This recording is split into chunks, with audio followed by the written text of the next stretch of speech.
Good morning.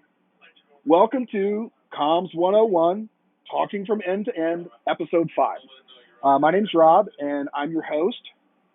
I need to apologize to everyone for keeping you waiting for Episode 5. I'm sorry. Um, I needed some me time. Just going to be honest. I did. But I'm back, and today I am coming to you from a truck that I'm working. I'm currently shooting Pac-12 baseball with IMS Productions D4, which is a Remy truck, small, doesn't have a lot in it, but it has 5 CCUs and it has a matrix comm. So I wanted to take a minute and introduce you to the user interface for a matrix comm. I think that maybe this episode will not be very beneficial for those that are used to a matrix comm and are certain that they're operating on a matrix comm, but it'll be a little bit beneficial for those that are not sure what I'm talking about when I say a matrix comm. I don't know if I have a matrix comm or if I'm party line or 4-wire or 2-wire.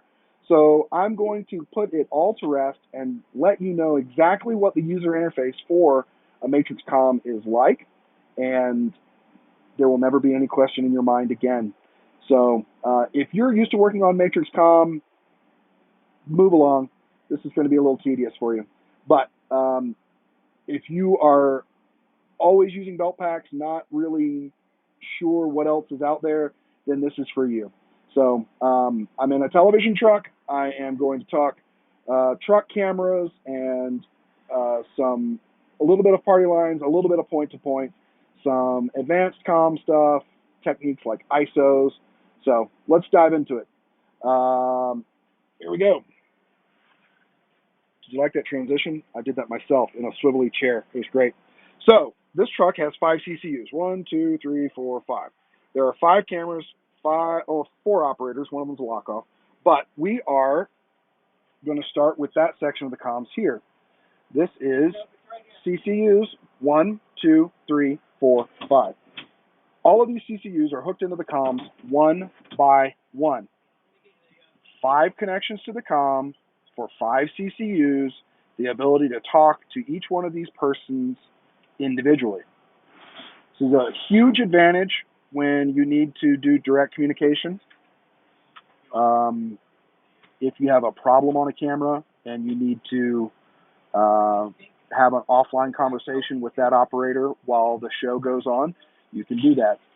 So we have the ability to talk on a camera. You see that light below at the bottom?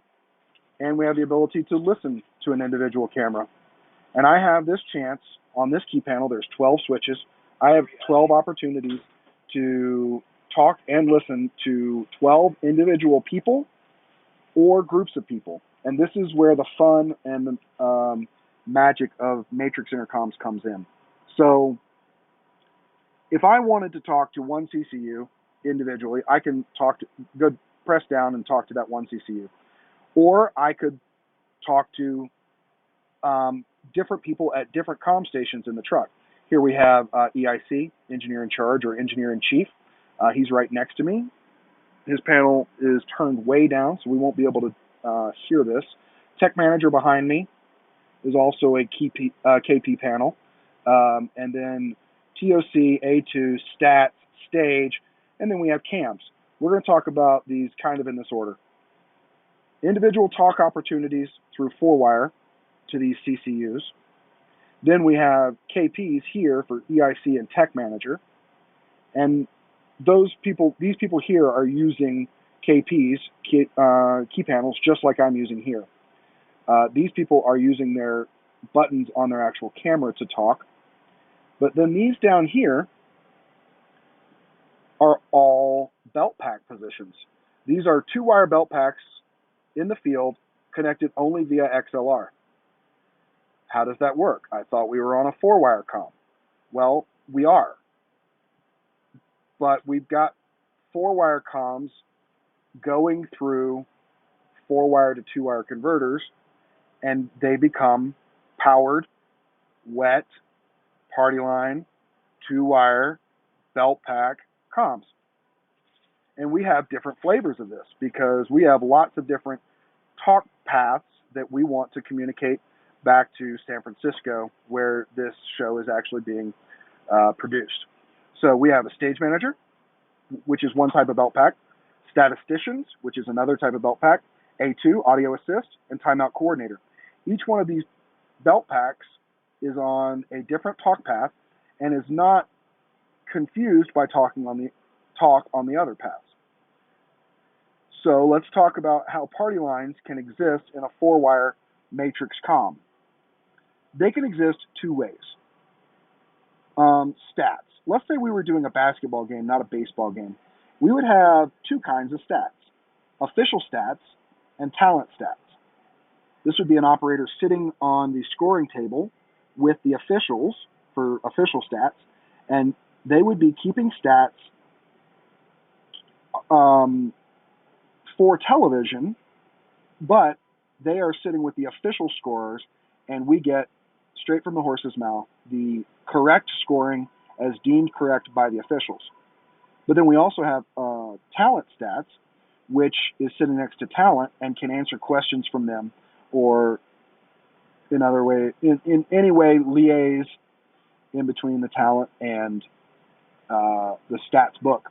So anytime O stats would talk, talent stats would hear that. Anytime talent stats talks, O stats would hear that. In this way, they are on a party line, especially since if I listen to that party line, I would hear them as well, right? So I can talk into their party line and listen to their party line, but they're on a party line kind of by definition because they're on a party line, two-wire, belt pack, XLR, comms. But that party line hangs off of this four-wire matrix. So that is one way to have a party line on a four-wire matrix comm. The other thing that we could do is what happens over here in cams. I told you that all of these CCUs are individually connected. If CCU1 talks, there's no reason at the base level that any of these other CCUs would hear them. It's not like they're on the same belt pack channel over here in stats. They're all individually connected to the matrix comm. So we can make a party line logically in the comms, and we've done that, and it's named cams. So members of that party line would be cam 1, cam 2, cam 3, cam 4, cam 5. And it is basically, at the first level, like pressing all 5 keys at the same time. But it's more than that. It's actually recirculating talk to make it act like stats. So it is logically more than just pressing all of the keys at the same time. There's a name for that. I just got too deep. Just think about it as facing all of those people in a circle and allowing everyone to hear when anyone in that group talks. There's a reason for it, and there's a reason why you wouldn't want it. So, this KP panel as VID1 is not a member of that party line. And here's your nugget of truth for today. Party lines belong in panels. Panels do not belong in party lines. So, you will figure out what that means on your own and thank me for it when you're programming your first four-wire comm. But I'll say it again. Party lines belong in panels. Panels do not belong in party lines. So, I'd love it if you guys would ask questions or suggest subjects for talks and let me know what I've missed, or what you think I've gotten wrong. I'd be interested to hear that stuff. I don't think I'm wrong. It's not quite the way to say it, but I think at this point in episodes 1 through 5, I'm only speaking of the basics, and there shouldn't be much debate. about the basics. But you guys, please interact with this. I want to give you guys information that you want, not just hear me ramble. So please like, subscribe, notify, share, all that stuff, and hope to see you soon in the comments. Uh, thanks.